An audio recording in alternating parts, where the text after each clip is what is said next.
Travelcar, quand garer sa voiture rapporte de l'argent. Il y a qu'à rouler. Les meilleurs prix de la pièce auto, service compris. Elle est très très belle. Les jantes noires et tout, c'est bravo. Bravo, c'est très beau. T'entends ? Là, ça, c'est c'est le bruit qu'ils ont rajouté. Toutes les Zoé, maintenant, elles ont ce bruit-là. C'est vrai ? Je te jure, t'as jamais On dirait un avion au décollage. Bravo. Et ben voilà, on est à bord de la fameuse Zoé Z40. Là, j'ai 257 km affichés au compteur d'autonomie. Évidemment, vous en saurez un peu plus sur les capacités et les autres caractéristiques de cette auto qui, je dirais, de l'intérieur, à part la finition cuir, le système Bose et je dirais tous ces petits agréments, donc on n'a pas grand chose de plus finalement a priori que la version précédente. Tout est dans l'autonomie. On va avoir l'occasion d'aller en Normandie pour tester un peu les performances de cette voiture. On va mettre du chauffage, on va se faire plaisir. Déjà, on va mettre le contact pour commencer. Magique, dégivrage pare-brise, génial. Je peux même mettre du dégivrage pare-brise. Oh là là, la classe. En plus, il neige aujourd'hui. Effectivement, c'est en Normandie que nous avons testé Renault Zoé Z40, autrement dit la version 2017 de la citadine électrique du Losange. Alors pourquoi la Normandie ?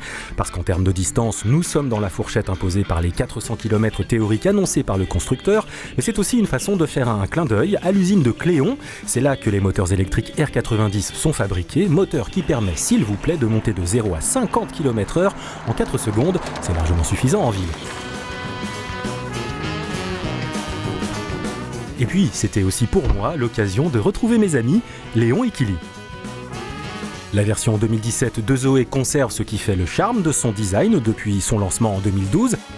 La patte d'Agneta Dahlgren, la designeuse, est toujours aussi appréciée pour ses optiques rieuses et comme le disent beaucoup d'observateurs, une bouille fort sympathique.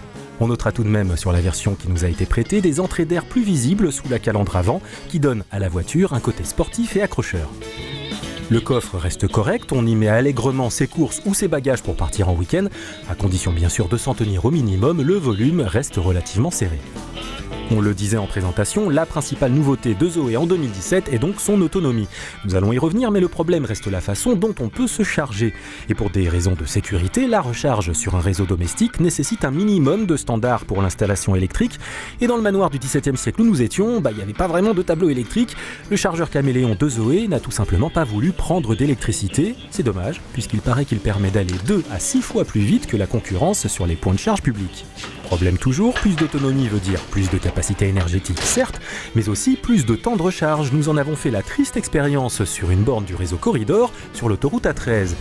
Il faut prendre l'option Quick Charge, ma bonne dame, pour pouvoir gagner 120 km en une demi-heure. Mais cette option, elle est à 500 €. Nous ne comprenons vraiment pas pourquoi elle n'est pas de série. Ce n'est franchement pas ces 500 € qui vont tuer la rentabilité du groupe Renault. Car quand la recharge n'est pas facturée à l'énergie délivrée, mais au temps de connexion à la borne, attendez-vous à des notes plus que salées, 15 €. Même sur l'autoroute, ça a du mal à passer.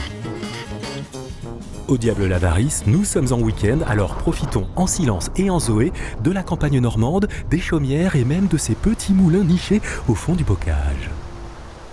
C'est le cadre parfait pour vous parler des équipements de la version qu'on nous a prêtée, Edition One Bose, teinte exclusive gris Yttrium, jantes 17 pouces Tech Run, sellerie cuir brun pailleté, les contours des éléments du tableau de bord sont chromés d'un joli gris fumé métallisé brillant. Ça sonne un peu comme un menu dans un restaurant 3 étoiles, et c'est fait pour, car l'acoustique signée Bose est digne d'un auditorium avec les 7 haut-parleurs répartis entre l'habitacle et le coffre, ça c'est pour le caisson de basse. Cette série limitée Edition One s'illustre avec ses sièges chauffants à l'avant. Bon, malgré le froid saisissant de ce dimanche de février, on ne les a pas mis en route de peur de vider la batterie, mais on aurait dû. Outre la finition générale très réussie de la série limitée Edition One Bose, je le répète, on ne sait jamais, un mot sur le système AirLink. La connectivité selon Renault s'agrémente dans la Zoé de l'application Z Trip, censée vous offrir une sélection de points de charge et de vous y emmener. Alors je vous le dis tout de suite, là où nous étions, je peux vous assurer qu'il n'y avait pas grand chose. Et attention à la douloureuse, AirLink plus la climatisation automatique vous sera facturé 1 200 €. Pour conclure, Zoé Edition One Bose, c'est ça, est fixé au 7 février 2017 hors bonus ou prime de reconversion à 28 000 € sans l'option charge rapide. Pour l'entrée de gamme, c'est-à-dire la ligne Life, il faudra compter 23 600 €. Un conseil, n'hésitez pas à négocier au moins la charge rapide, c'est un plus non négligeable.